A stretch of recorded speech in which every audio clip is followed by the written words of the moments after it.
Good evening, student, and very beautiful, warm good evening. I welcome you on the Filler Farm app. आप कैसे हैं सब लोग? उम्मीद करता हूँ आप सभी अच्छे होंगे और आपकी पढ़ाई भी बहुत अच्छी चल रही होगी। साथियों, आज एक बहुत शानदार और एक नया टॉपिक आप यूं कह सकते हैं कि एज ऑफ चौसर जो हम ब्रिटिश लिटरेचर पढ़ रहे हैं, उस नए टॉपिक को लेकर मैं आपके बीच में आया हूँ और आज की क्लास बहुत शानदार होने वाली है। सो ज्वाइन फास्ट द क्लास। ठीक है student, I would like to tell you, it's my responsibility to tell you, student, this is our platform है ना, सोशल मीडिया ऐप, और इन सब पे हम लोग हैं। आप लोग इंस्टाग्राम, व्हाट्सएप और टेलीग्राम पर भी आप हमसे जुड़ सकते हैं और ये हमारे कोर्स हैं। आप जरूर इनके बारे में परचेस करें। जो भी नए साथी हमारे इस वीडियो को देखते हैं, वो हमारा कोर्स 6 बहुत मिनिमम प्राइस में आप परचेस कर सकते हैं। पेपर 2 है और 6 मंथ के लिए है ना, ये 6 मंथ के लिए रहेगा। पेपर 1, पेपर 2 कोर्स आप 6 मंथ के लिए दोनों कोर्स भी आप ज्वाइन खरीद सकते हैं। And paper 1, paper 2 course for 12 months you can purchase within rupees 4,499 rupees. Student, we provide you these courses UGC है ना, net JRF courses in very, you can say at a very less, you can say nominal fee. So you can join us and you can take the advantage. Okay, so student, I welcome you on this platform. Once again I welcome you, and today we will discuss on new topic है ना। These are our courses. You can find out it, you can go through the topic है ना, notes, previous year question with answer। ठीक है, and ये you can use my code DISENG10। अगर आपको benefit लेना है तो आप इसको यूज कर सकते हैं। और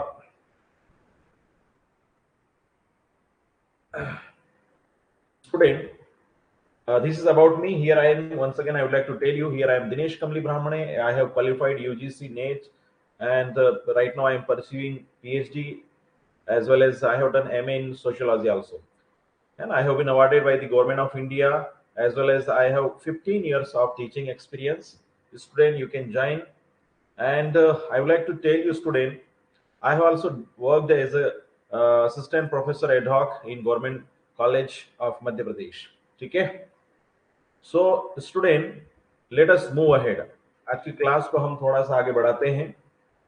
और जैसा कि मैंने आपको बताया है, we have discussed until now, we have discussed age of Chaucer, what are the political and social and religious scenario of the particular age. We have discussed already.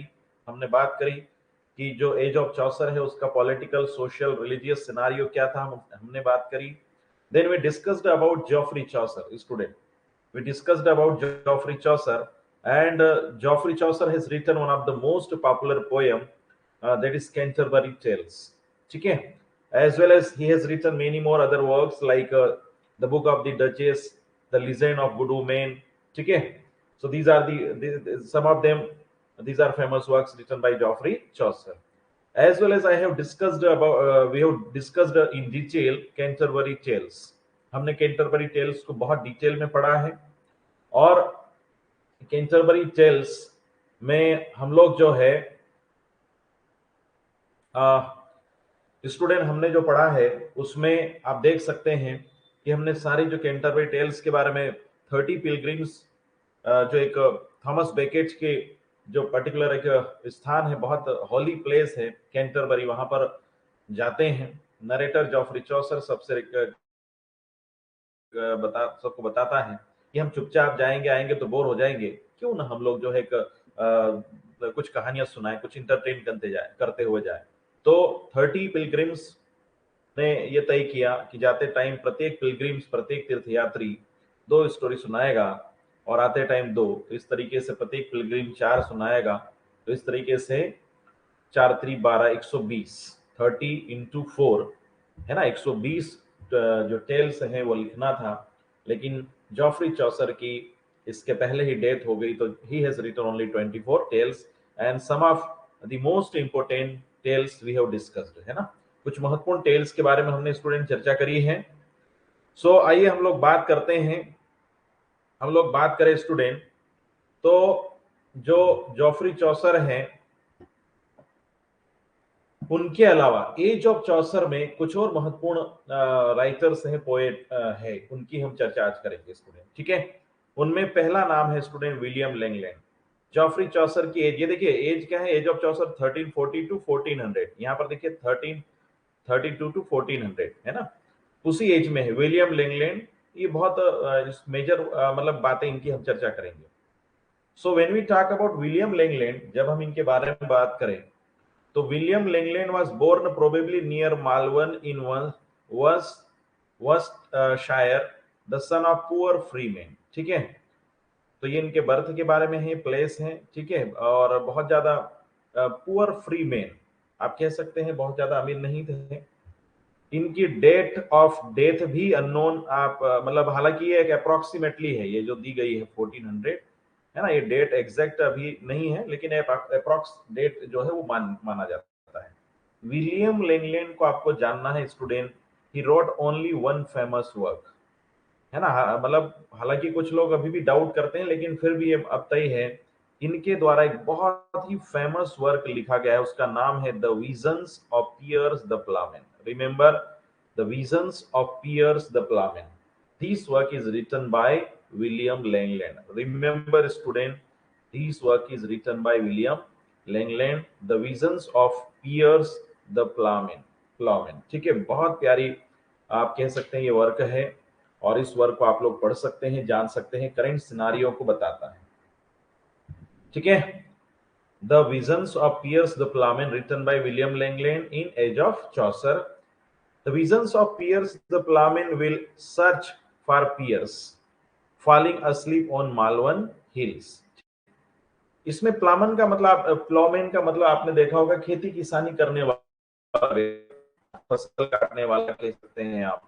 Search for Piers, asleep on, वो खोज करता है Malvan hills के ऊपर। और एक चीज और बता रहा हूं, ये ड्रीम आप कह सकते हैं कि ये ड्रीम विजन है, एलिगरी है ना, ड्रीम विजन या एलिगरी, इसका मतलब है कि व्यक्ति जो है सोते हुए ड्रीम में सपने देख रहा है, वो क्लियर है, सोते हुए वो देख रहा है।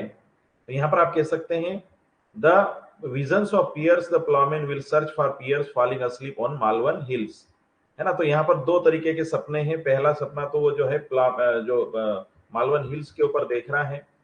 इसमें आप देख सकते हैं student, the poem is dream allegory. Dream allegory का मतलब है कि किसी सिंबल के माध्यम से, कोई प्रतीक के माध्यम से कुछ ऐसा सोचते हुए राइटर क्या करता है, पोएट क्या करता है, वो लिखता है, और लिख करके जो एक्चुअल मीनिंग है वो सीधा ना कह के कुछ हटके कुछ बताते हुए, है ना, कुछ बात करते हुए, कुछ बताते हुए वो इसको करता है। तो nature and begins with the line, देखिए the poem is a dream allegory in nature. इसकी प्रकृति कैसी है, यानी सपने में ये सब देख रहा है वो एक तरीके से, है ना। और the voice of him that crieth in the wilderness prepare ye the way of the Lord. ठीक है, ये पंक्तियां याद रखना स्टूडेंट। ठीक है, ये पंक्तियां आपको याद रखना है। The voice of him that crieth in the wilderness prepare ye the way of the Lord. ये पंक्तियां जो है आपको मिलेगी कहां का है ये work, the visions of Piers the Ploughman की पंक्तियां हैं, आपको याद रखना है। For centuries literature had been busy in pleasing the upper class chiefly. क्या होता है स्टूडेंट कि सदियों तक जो साहित्य है उस वो क्या अब तक करता रहा कि केवल और केवल जो अपर क्लास है उनको खुश करने में लगा रहता था। Literature had been busy in pleasing the upper class, but Langland came as a great poet who appealed directly to the common people in Piers Plowman। लेकिन लैंगलैंड ये पहले ऐसे जो है आप महान कवि आते हैं जिन्होंने क्या किया, एक आम व्यक्ति के, कॉमन लोगों की जिंदगी को भी पियर्स द प्लामेन में उन्होंने अभिव्यक्त करने का प्रयास किया। Got it student, I hope you understand it. ठीक है, मैं उम्मीद करता हूं आपको समझ में आया होगा। आगे बढ़ते हैं हम लोग, यानी पियर्स द प्लामेन में इन्होंने आम व्यक्ति की बात भी करने लगे। अब देखिए पियर्स द प्लामेन एक खेती किसानी करने वाले व्यक्ति का के बारे में पोयम लिखी जा रही है। पहले अधिकतर साहित्य क्या है, जो राज घराने हैं, जो रॉयल फैमिली है, उसकी तारीफ तरफदारी में लिखी जाती थी। लेकिन later on like Langland he came and started writing about the common people also. ठीक है, उसके बाद हम बात करें, the poem first appeared in 1362 in 1800 lines, but after final version it reached its final form in 1500 lines in 1377। ठीक है, 77, ये आपको ध्यान रखना है। The poem is in two distinct part, है ना, दो महत्वपूर्ण भाग है इसके। The first contains the vision of Piers. ठीक है, the vision of Piers, the first contains, दो पार्ट में है। पहला जो है विजन ऑफ पियर्स को लेकर के है, एंड द सेकंड क्या है, अ सीरीज ऑफ विजन्स, यानी वीटा आप कह सकते हैं, Visio and Vita, called the search of Dowel, Dobet and Dobest. Do well, do better, do best, बिल्कुल ध्यान रखना स्टूडेंट ये quotation. Dowel, do bet, do best, यानी do do well, do better, do best. ठीक है, is allegorical characters. ठीक है, तो ये एलिगोरिकल कैरेक्टर्स हैं, इनके माध्यम से यही कैरेक्टर भी होते हैं, है ना, इस पोएम में आप you can go through the story also. ठीक है, in the first vision of the field full of fog, ठीक है, फील्ड फुल ऑफ फॉग के फर्स्ट विजन में क्या है, that poet lies down on the Malvern hills, lies down है ना, लेटे हुए हैं, इन द मॉर्निंग, मॉर्निंग में, and a vision comes to him in sleep, जब वो सो रहे हैं तो उनके दिमाग में उनको एक सपना आता है। अब क्या है, द नेक्स्ट विजन आर, ये तो ये एक तो ये है ना, यहाँ पर नेक्स्ट विजन क्या है, अगला जो विजन क्या है, क्या सपना है, are those of 7 deadly sins. देखिए student, remember 7 deadly sins, Christianity में 7 डेडली सिन की बात की गई है, 7 खून, क्लियर है, महान पाप, 7 महान पाप, सॉरी सिंस मतलब पाप, 7 महान पाप के बारे में चर्चा की गई है जो व्यक्ति को करने से बचना चाहिए। That allegorically figured and seem like shadows in comparison. ठीक है, तो यहाँ पर एलिगोरिकली मतलब इनको बताया गया है, और अंत में ये भी दर्शाया जाता है कि किस प्रकार से जो है 7 डेडली सीन्स खुद ही माफी मांगने के लिए आते हैं। वंस अगेन गुड इवनिंग, है ना, yes, put your message here, put your message present, P लगाइए, yes.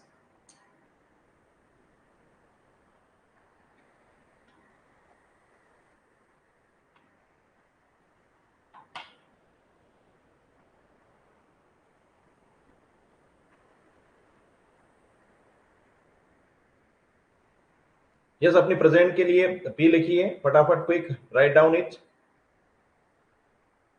Question can be asked, question can be framed student, that 7 deadly scenes, है ना, ये किस में चर्चा की गई है, किसके वर्क में है, कौन से वर्क में, many question can be framed. Okay, then we discuss these all came to Piers, है ना, these came all into came to Piers asking the way to truth, सच्चाई क्या है ना, तो पियर्स, ठीक है, ये जो है सच्चाई को लेकर के दिमाग में आता है। बट पियर्स इज प्लाविंग, जो पियर्स होता है वो क्या, ploughing his half acre land and refuses to leave his work and lead them.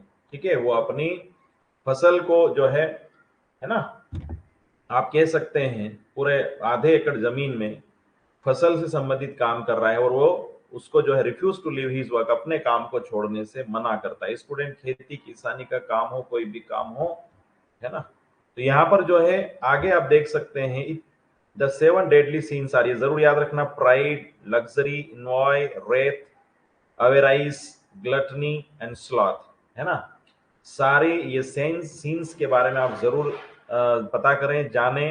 Pride, घमंड नहीं करना चाहिए, ठीक है ना, luxury, envy, wrath, avarice, gluttony and sloth. ठीक है, ये 7 डेडली सीन्स हैं which is discussed in the Piers Plowman में, written by William Langley। ठीक है स्टूडेंट, गुड इवनिंग, यस, चलिए, fear here he sets them all to honest toil as the best possible remedy for their vices and preaches the gospel of work as a preparation for salvation। देखिए अंतम जो है 7 deadly since भी खुद भी माफी मांगे, इस प्रकार से वो जो है ताकि मोक्ष मिल सके, है ना, इस तरीके से उसकी अंतिम कड़ी की ओर बढ़ते हैं। Throughout the poem Piers resembles John Baptist preaching. देखिए रिजेंबल्स प्रतीत होता है, आप कह सकते हैं पियर्स क्या करता है, John Baptist preaching, John Baptist की जो प्रीचिंग है, प्रार्थनाएं हैं, to the crowd in the wilderness. ठीक है, वाइल्डनेस में आप कह सकते पूरी क्राउड के सामने क्या है, जॉन बैप्टिस्ट की प्रीचिंग प्रार्थना को सुनाते रहता है। रिजेंबल से बताते रहता है या उसको पूरा प्रतीत होता है, रिजेंबल का मतलब ऐसा दिखना। ठीक है, आपको इतना याद रखना है, the poem grows dramatic in its intensity, rising its highest power in Piers triumph over death. ये देखिए, Piers triumph over death, and then the poet walks from his vision with the sound of Easter bells ringing in his ears। ठीक है, तो यहां पर आपको ध्यान रखना है, फाइनली जो है the poet wakes from his, देखिए वेक्स मतलब वाक्स नहीं weeks, sorry, wakes from his vision with the sound of Easter bells, जो ईस्टर बेल जो बजती है चर्च में, उससे वो जाग जाते हैं। राइजिंग इन हिज ईयर, जो उसके ईयर्स में सुनाई दे रही है। Finally Piers appears as Jesus. देखिए पियर्स किस रूप में अपीयर हो रहे हैं, अब जीसस के रूप में अपीयर हो रहे हैं। तो स्टूडेंट अब तक हो क्या रहा था, as I told you student, अब तक जो वर्क लिखा जाता था वो जो है रॉयल फैमिली के लिए, ये अपर क्लास के लिए लिखा जाता था, लेकिन अब जो है कॉमन लोग भी इसके पार्ट बनने लगे हैं। Piers the Plowman is part of the alliterative revival of the 15th century। alliterative revival का एक ये भाग आप कह सकते हैं। It is divided into stanzas called pauses, है ना, passages आप कह सकते हैं, या passages में इसको divided है। Famous line from passage 5, यानी आप कह सकते हैं स्टेंजा का, ये स्टेंजा को ही इसमें ये पैसेज कहा जा रहा है। इसका पांचवा जो पैसेज की फेमस लाइन है, in whose hands are iniquities whose right hand is full of gift. ठीक है, तो ये पंक्तियां जरूर याद रखें, सीधा सीधा क्वेश्चन पूछा जा सकता है। ठीक है, yes, let me once again let me request you student, please P छोड़िए आप, प्रेजेंट, यस पी लिखिए सारे लोग, put your message in the box, P लिखें आप लोग। ठीक है, तो विलियम लैंगलैंड के बारे में आप इतना जरूर जानें कि जो उनके पियर्स द प्लामेन जो वर्क है, और इसके अलावा जो है उनका जो महत्वपूर्ण है 7 डेडली सिंस की उन्होंने चर्चा करी है। अगला नाम है जॉन वाइक्लिफ का, 1324 टू 1384 तक। ठीक है, बहुत बड़ा नाम है ना, जॉन वाइक्लिफ का जो नाम है वो बड़ा है। Student you can join. चलिए, क्या हो रहा है इसमें कि John Wycliffe was an English scholastic philosopher, theologian, biblical translator, ये जरूर याद रखना। ठीक है, जॉन वाइक्लिफ जो है बाइबलिकल ट्रांसलेट के लिए बहुत जाने जाते हैं, रिफॉर्मर, प्रीस्ट एंड सेमिनरी, क्या बोलते, seminary professor at the university of Oxford. ठीक है, विद्वान है ये, लेकिन ज्यादातर जॉन वाइक्लिफ को जो है स्टूडेंट रिफॉर्मर और बाइबलिकल ट्रांसलेटर के रूप में ज्यादा जाना जाता है। ठीक है, और seminary professor at the university of Oxford. ठीक है, अब देखिए इन्होंने बाइबल का ट्रांसलेशन जो किया है, translation of the Bible in in 1382 earned him the title father of English prose। ठीक है, फादर ऑफ इंग्लिश प्रोज, हालांकि आगे हम देखेंगे फादर ऑफ इंग्लिश ऐसे फ्रांसिस बेकर। ठीक है, लेकिन इन्होंने जो ट्रांसलेशन किया है शुरुआती तौर पे, है ना, बाइबिल का, स्टूडेंट देखिए आप लोग सोच सकते हैं कि जो बाइबिल जिसको क्रिश्चियनिटी में एक पवित्र ग्रंथ माना जा रहा है, उस ग्रंथ को पढ़ने और उसको समझाने वाला कुछ गिनती के लोग थे, लेकिन बाद में वो धीरे धीरे सभी को तक पहुंच बनाने के लिए कि उसकी बाइबिल की बातें सब लोगों तक, कॉमन लोगों तक जाएं, तो फिर जॉन वाइक्लिफ ने उसका ट्रांसलेशन शुरू किया। गॉट इट स्टूडेंट, याद रखना, John Wycliffe is called the morning star of Reformation. देखिए remember, John Wycliffe is called the morning star of Reformation. Reform का मतलब क्या होता है स्टूडेंट, रिफॉर्म का मतलब क्या होता है, सुधार करना, सुधार, यानी किसी चीज में कोई बुराई आ गई है उसमें सुधार की बात करना, रिफॉर्मेशन। आगे स्टूडेंट एक और वर्ड आएगा, रेनेसा, पुनर्जागरण, ये रिफॉर्मेशन है, रिफॉर्मेशन। ठीक है, रिफॉर्म करना, सुधार करना उसमें, है ना, कोई चीज है उसमें से रिफॉर्म करना। और रेनेसा पुनर्जागरण, पहले सोए, पहले जगे थे फिर सो गए और फिर जागना, है ना, उसकी बात हो रही है। क्लियर है? ठीक है, चलिए देन हम बात करें इन 1382 he completed a translation directly from the Vulgate into Middle English, a version now known as Wycliffe's Bible। ठीक है, लोकल लैंग्वेज है, उससे आप इन्होंने मिडिल इंग्लिश में उसका ट्रांसलेशन किया और आज इसको जो है वाइक्लिफ्स की बाइबिल के रूप में जाना जाता है। ठीक है, it is probable that he personally translated the Gospels of Matthew, Mark, Luke, and John, and it is possible he translated the entire New Testament। ये भी क्रिश्चियनिटी में एक है part, new testament, while he associate translated the Old Testament। देखिए, old testament और new Testament, है ना, ये बाइबिल या क्रिश्चियनिटी में सिद्धांत है, प्रिंसिपल है ना। तो इनका ओल्ड टेस्टामेंट के साथ साथ इन्होंने क्या है, न्यू टेस्टामेंट का भी ट्रांसलेशन किया है। Voice is clear student? Yes और no? Voice is clear? Please tell me. आवाज आ रही है? Voice, everything is clear? Yes और no? Tell me, please put the message in the box.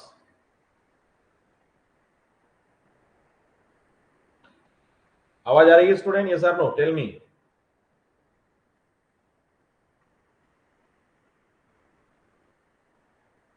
चलिए, इन 1377 वाइक्लिफ एंड लोलार्ड, देखिए ये पूछा जा सकता है, Wycliffe and Lollards began Reformation in England.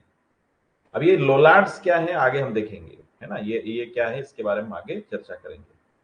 चलिए, अब लोलार्ड मूवमेंट देखते हैं क्या है कि अभी the church which was the seat of power and prestige was reflect infected with corruption and moral decay. Student, I would like to tell you हो क्या रहा है कि जो चर्च है, वो चर्च क्या है कि वो करप्शन का, ऐशो आराम के एक प्लेस बन चुके हैं। और अब तक क्या हो रहा है कि there was, you can say, the people they do not have that much courage to speak against the Christianity, to speak against the church। Is it clear? And the church, they were, you can say, all the church, they were in, you can say, indulge in corruption as well as moral decay। The morality, you know, it was decayed in the church। नैतिक पतन हो रहा है, corruption हो रहा है, there is, you can say, sexual harassment, है ना, विद वुमेन आल्सो। तो इस तरीके से, एक तरीके से चर्च ने जो अपनी सुप्रीमेसी, सर्वोच्च सत्ता के रूप में, ईश्वरीय एक वरदान के रूप में बनाई थी, उसका कहीं ना कहीं क्या है, अब जो है उसका एक तरीके से अवसान आया। जॉन वाइक्लिफ ने बाइबल का ट्रांसलेशन किया और कहने लगे कि जो कुछ भी चर्च के द्वारा कहा जा रहा है, पोप के द्वारा कहा जा रहा है, या जो फादर होते हैं चर्च में उनके द्वारा कहा जा रहा है, वो सारी बातें सही नहीं है ना। तो उन्होंने फिर सीधा बाइबल कुछ और कहती है उसका ट्रांसलेशन किया। तो जॉन वाइक्लिफ जो है, उनके विचारों को मानने वाले followers of Wycliffe, they are called Lollard. और लोलार्ड, है ना, जैसे गौतम बुद्ध के विचारों को मानने वाले बुद्धिस्ट, महावीर जैन, है ना, जैनिज्म, ठीक है, महावीर जैन के विचारों को मानने वाले, इस तरीके से जो है एक मूवमेंट चला। वाइक्लिफ ने जो बाइबल का ट्रांसलेशन किया, आम लोगों तक बाइबल को पहुंचाया, तो उसको मानने वाले, वाइक्लिफ को मानने वाले क्या कहलाएं? लोलार्ड। और इसी तरीके से वाइक्लिफ की विचारधारा को आगे बढ़ाने वाले जो है उसको लोलार्ड मूवमेंट कहा गया। Got it student? I hope you understand it, है ना। उम्मीद करता हूं कि आपको समझ में आ रहा है। ठीक है, चलिए, देखिए, the ecclesiastic were corrupt and demoralised. ठीक है, they were rolled in wealth and luxury. ये देखिए, एक्लेसियास्टिक का मतलब जो अपर क्लास या जो चर्च में जो लोग हैं वो क्या है, सब डिमोरलाइज्ड हो गए हैं, करप्ट हो गए हैं, धन और लग्जरी, ऐशो आराम में, धन दौलत में वो मग्न हो गए हैं। लोगों से, लोगों की आम जनता से चर्च को लेना देना नहीं। Poets like Langland and Gower, John Gower, freely revolted against growing corruption in the church। Langland और गोवर जैसे जो पोएट हैं, उन्होंने इसका खुला विरोध किया, करप्शन का, जो चर्च में बढ़ते हुए करप्शन का विरोध किया। they did their best to revive the spiritual Christianity in England.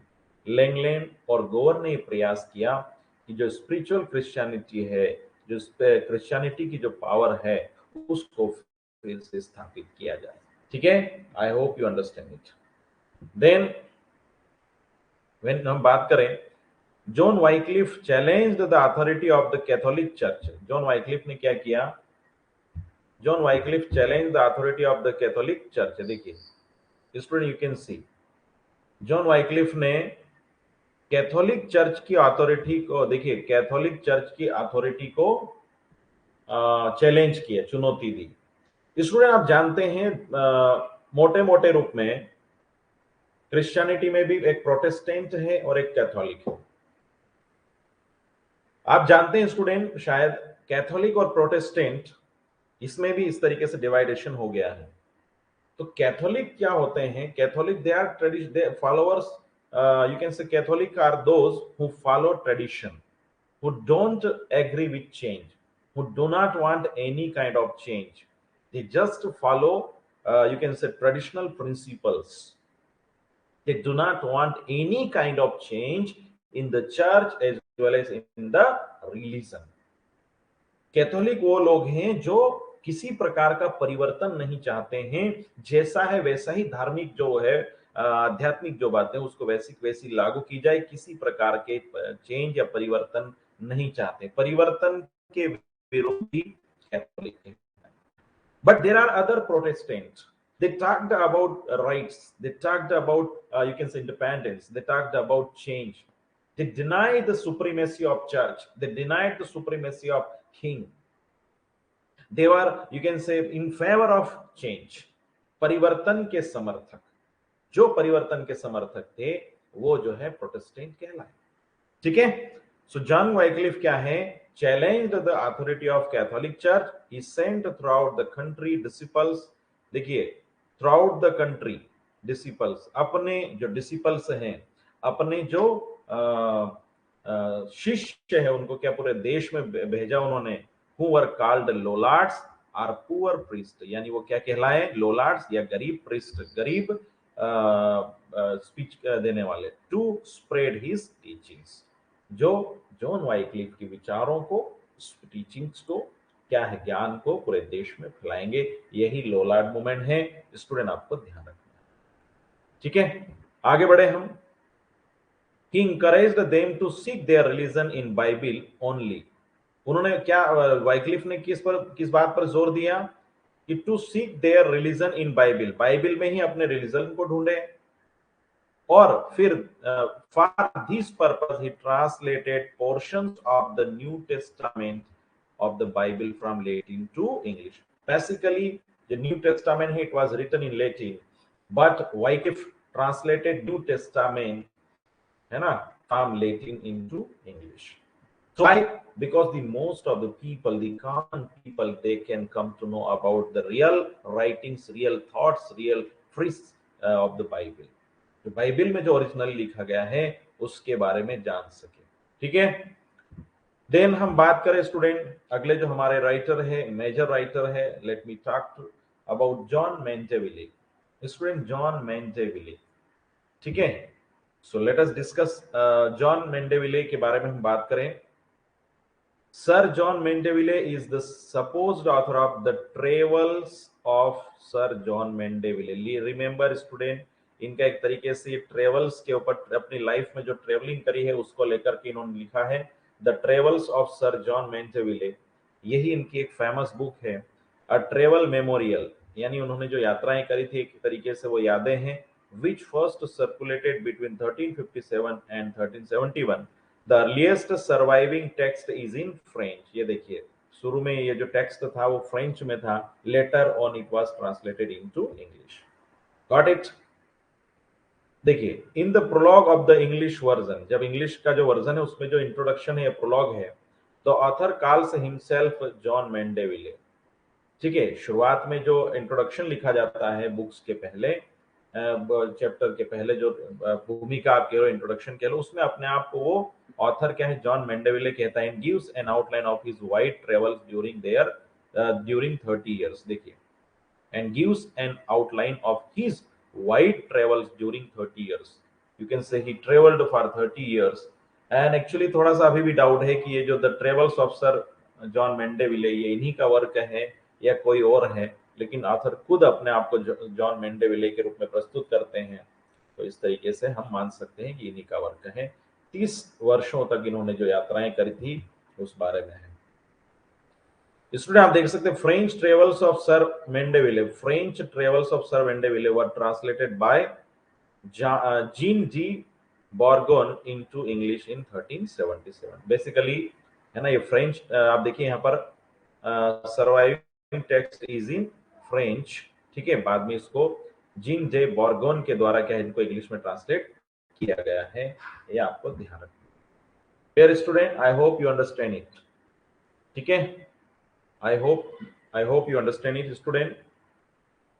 Now let us discuss the other most important writer, Thomas Hockley or Ockley, ठीक है। Basically he was born in 1367 too and died in 1426. Remember it, Thomas Hockley के बारे में हम चर्चा करें। इसमें ये छोटा जो महत्वपूर्ण राइटर्स है और महत्वपूर्ण इंपोर्टेंट जो पार्ट है बातें हैं आपको जरूर याद होना चाहिए। अपार्ट फ्रॉम लिडगेट, आगे हम देखेंगे आएंगे भी, he is also one of the most significant poets of the 15th century. Student, we are having conversation on 15th century. हम 15 शताब्दी की बात कर रहे हैं, एज ऑफ चौसर की बात कर रहे हैं। उम्मीद कर रहा हूं कि आप समझ रहे होंगे कि जो है अपार्ट फ्रॉम लिडगेट है ना, देखिए उनके आप देखेंगे लिडगेट के अलावा के साथ में आप देख सकते हैं ये भी बहुत महत्वपूर्ण राइटर रहे हैं 15वीं शताब्दी के Thomas Hockley. He was a clerk in the office of Privy Seal. Privy Seal में ये क्या थे, क्लर्क थे। And some of his poetry claims to describe, उनकी कुछ कविताएं क्या क्लेम कर रही हैं, to describe the events of his own life, to describe the events of his own life, अपनी जिंदगी के कुछ जो घटनाएं घटी है उसको डिस्क्राइब करती है। देखिए ला Male Regle de Thomas Hockley, देखिए ला क्या नाम है, La Male Regle de Thomas Hoccleve, the prologue to the regiment of princes, ठीक है, ये वर्क है। And in 2 poems from the late sequence known as series और the complaint and the dialogue with a friend. तो ये जरूर याद रखेंगे, ये वर्क है रिटन बाय थॉमस हॉकले, इनके माध्यम से जो है इनकी महत्वपूर्ण पोएम्स या कविताएं सामने आती हैं।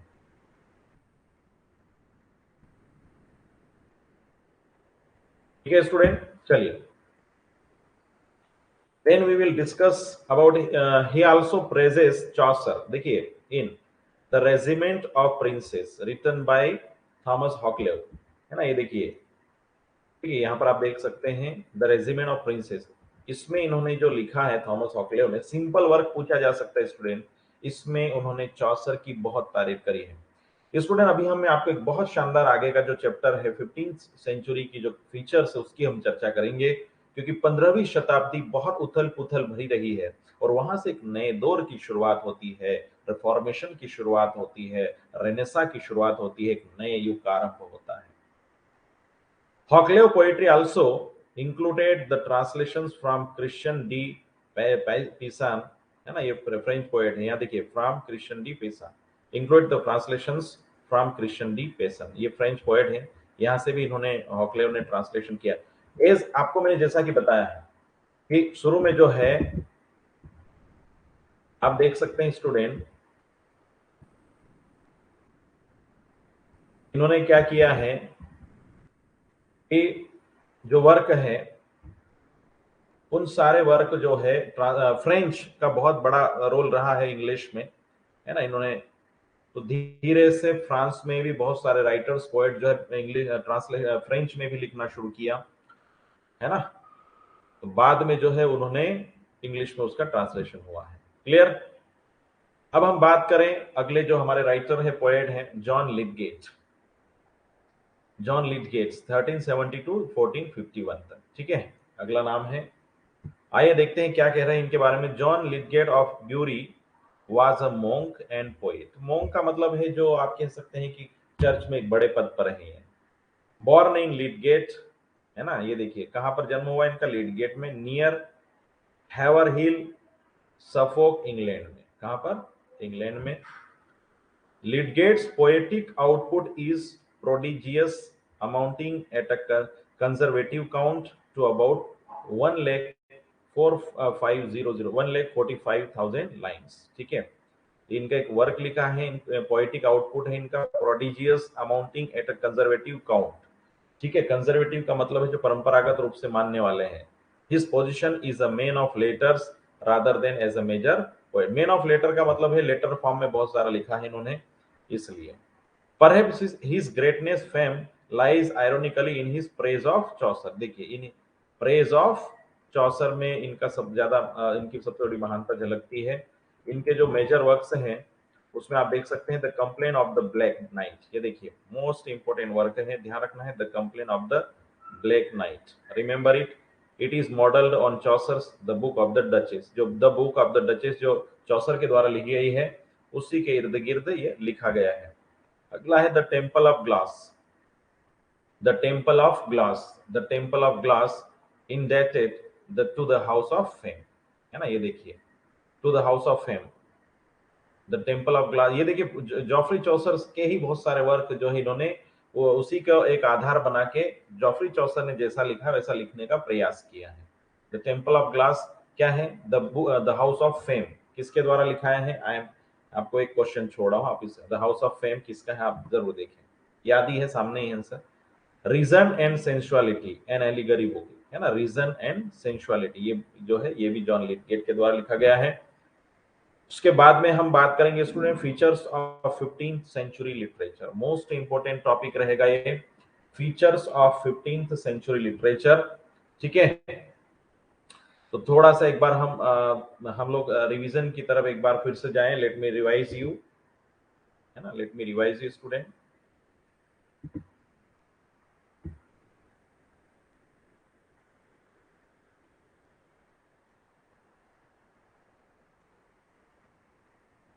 चलिए, तो यहां पर हम बात करें student features of 15th century, बहुत महत्वपूर्ण टॉपिक है। ठीक है, लेकिन थोड़ा सा हम लोग रिवीजन करें, है ना। ये देखिए आपने देखा जॉन लिथगेट को देखा आपने, थॉमस हॉकले को, जॉन मेंडेविले को देखा आपने, लोलार्ड मूवमेंट, जॉन वाइक्लिफ के फॉलोअर्स। वाइक्लिफ्स को जो है मोस्टली जो है बाइबल के ट्रांसलेशन के लिए भी जाना जाता है। Then we have discussed about 7 deadly sins, और ये जो है ये है विलियम लैंगलैंड की book the visions of Piers the Ploughman. इसके पहले हम लोगों ने जो चर्चा करी थी स्टूडेंट, जो है हमने बात करी है ना, यहाँ पर आप देख सकते हैं।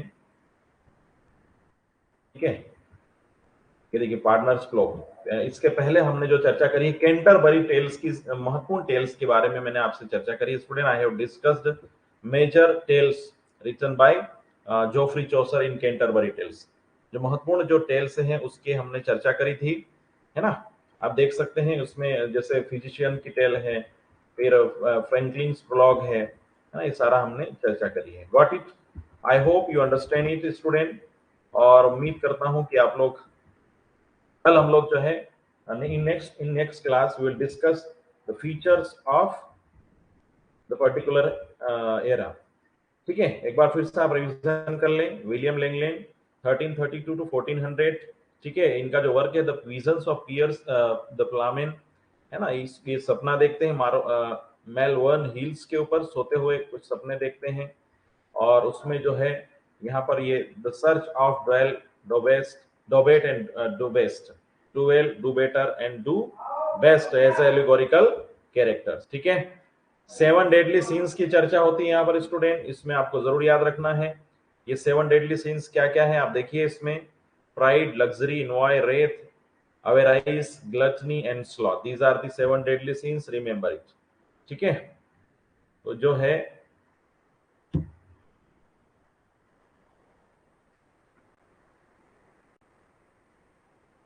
चलिए, और उसके बाद में हमने finally Piers appears as Jesus question बन सकता है, किस रूप में प्रस्तुत होते हैं, तो आप यहाँ पर आपको बिल्कुल ध्यान रखना है। चलिए, देन हमने बात करी स्टूडेंट जॉन वाइक्लिफ की, है ना, जॉन वाइक्लिफ को आप बिल्कुल इसके रूप में ध्यान रखें, बाइबलिकल ट्रांसलेशन और रिफॉर्मर के रूप में, है ना, ये जरूर ध्यान रखें। और इनका जो इन्हें जो है ट्रांसलेशन इन्होंने किया था, इसलिए फादर ऑफ इंग्लिश प्रोज कहा जाता है। लेकिन सबसे महत्वपूर्ण बात है, इन्हें the morning star of reformation, morning star of reformation कहा जाता है, याद रखना है। इन 1382 ही completed a translation directly from, है ना, ये देखिए एक ट्रांसलेशन, उसको उस ट्रांसलेशन को बाइबल्स वाइक्लिफ्स बाइबल कहा जाता है, वाइक्लिफ्स बाइबल मोस्ट इंपोर्टेंट है, याद रखना आपको। और it is probably that he personally translated the gospels of, ये बहुत महत्वपूर्ण इन्होंने ट्रांसलेशन किए, न्यू टेस्टामेंट, ओल्ड टेस्टामेंट, सब कुछ, ये ध्यान रखना आपको। Lollard movement, as I told you, Lollard movement में यही है कि चर्च जो है, जो करप्शन में डूबे हुए हैं, अनैतिक कामों में, unethical works they are doing, so John Wycliffe he was against of it, ठीक है। इनके जो शिष्य हैं, इनके जो फ्रिस्ट है, उन्होंने इस मूवमेंट को पूरे देश में फैलाया और चर्च में फैल रही जो करप्शन है, जो अनैतिक कार्य हो रहे हैं, उसका विरोध किया, और उसी को लोलार्ड मूवमेंट कहा जाता है स्टूडेंट, ठीक है। आपको जरूर ध्यान रखना है, बाद में लैंगलैंड गोवर जैसे लोग भी, जॉन गोवर है, ऐसे जो महान, उन्होंने भी करप्शन और जो चर्च में जो अनैतिक काम हो रहे हैं उसका विरोध किया, और आम लोगों की बात भी करने लगी। और फिर वो जो है स्पिरिचुअल क्रिश्चियनिटी इन इंग्लैंड को बढ़ावा देने के लिए उन्होंने प्रयास किया, यानी क्रिश्चियनिटी को फिर से आगे लाने के लिए प्रयास किया। जॉन वाइक्लिफ ने कैथोलिक चर्च जो परंपरागत होते हैं, है ना, उनका जो है विरोध करते हैं, और उनकी जो कैथोलिक चर्च है, या यूं कह लो कि उनकी जो पावर है, उस चर्च की जो परंपरागत जो ट्रेडिशनल बातें हैं, उसका विरोध किया था उन्होंने लोलार्ड मूवमेंट के माध्यम से। जॉन मेंडेविले की हमने चर्चा करी स्टूडेंट। जॉन मेंडेविले ने ट्रेवल्स या ट्रेवलॉग लिखा है, the travels of Sir John Mandeville, आपको ध्यान रखना है, ठीक है। फ्रेंच में लिखा गया था, बाद में इसका ट्रांसलेशन हुआ है। थॉमस हॉकलेव हमारे, है ना, या हॉकलेव, ये आपको ध्यान रखना है। थॉमस हॉकलेव के बारे में आपको महत्वपूर्ण जो इनके वर्क है वो ध्यान रखना, La Male Regle de Thomas Hoccleve, the prologue to the regiment of princes. The regiment of princes में क्या है, उन्होंने चौफरी चौसर की तारीफ भी करी है। देखिए, ही also praises Chaucer in the regiment of princess, got it, ठीक है। देन जॉन लिटगेट की हमने बात करी, इनके बारे में हमें इतना जरूर ध्यान रखना है कि जो है ये इनके मेजर वर्क्स में, the complaint of the black knight, the temple of glass, ये देखिए, है ना, ये the temple of glass, reason and sensuality, reason and sensuality, ठीक है। फिर features of 15th century literature.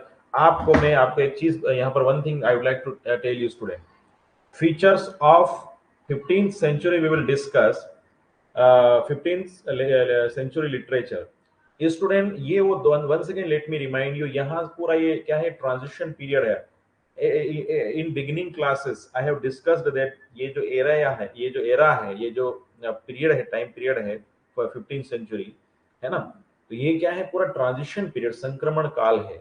यानी ये जो मीटिंग ग्राउंड है किसका, न्यू, ओल्ड एंड न्यू का, ठीक है, ओल्ड एंड न्यू का, है ना। आप देख सकते हैं पूरा जो है मिडिल ओल्ड एंड न्यू का एक तरीके से ये मीटिंग ग्राउंड है। तो यहाँ से बहुत सारे बदलाव आएंगे, नया हलचल हो रही है, तानाशाही शासक अपनी सत्ता नहीं छोड़ना चाह रहे हैं, जनता जो है उनका विरोध कर रही है। तो यहाँ पर बहुत सारे जो शासक आएंगे, कुछ बड़ी बड़ी घटनाएं होगी, द 100 Years वार है ना, आप देख सकते हैं अलग अलग जो मूवमेंट हुए हैं, ठीक है। तो यहाँ पर द रोज मूवमेंट आपको देखने को मिलेगा। तो इसमें जो है बड़ी बड़ी घटनाएं घटी है, उसके बारे में हम कल चर्चा करेंगे, क्योंकि फीचर्स के आधार पर ही लिटरेचर लिखा जाता है। तत्कालीन सोसाइटी, जो करेंट सोसाइटी होती है, उसमें फीचर्स के आधार पर ही लिटरेचर लिखा जाता है। As I told you again and again that as we discuss about freedom movement of India, so at the time of freedom movement, most of the writers, poets, they started writing about the spirit, the feelings they have taken, the subject, the theme, the central ideas, mostly they have taken regarding you can say freedom, है ना, justice। तो यहाँ पर आप देख सकते हैं कि उसकी बात करें भारतीय संदर्भ में, तो स्वतंत्रता आंदोलन के दौरान हमारे महान बहुत सारे कवि और लेखकों ने क्या है कि हम जो है स्वतंत्रता, न्याय, है ना, की बात उन्होंने अपने वर्क में की, अपने साहित्य में की। तो इसी प्रकार 15वीं शताब्दी में आप देख सकते हैं कि ब्रिटेन में भी एक उथल पुथल मची हुई है, पूरे यूरोप में और पूरे विश्व में उथल पुथल मची हुई है। और यहीं पर बहुत महत्वपूर्ण फीचर्स आपको पता होना चाहिए। कल हम इसके नेक्स्ट हम इसकी चर्चा करेंगे स्टूडेंट। तो आज के लिए इतना काफी है। थैंक यू वेरी मच और thank you. Wish you all the best. I hope you enjoy the class and tomorrow we will have at the same time, है ना, 7:30 पे क्लास रहेगी, आपको जो है अटेंड करना है।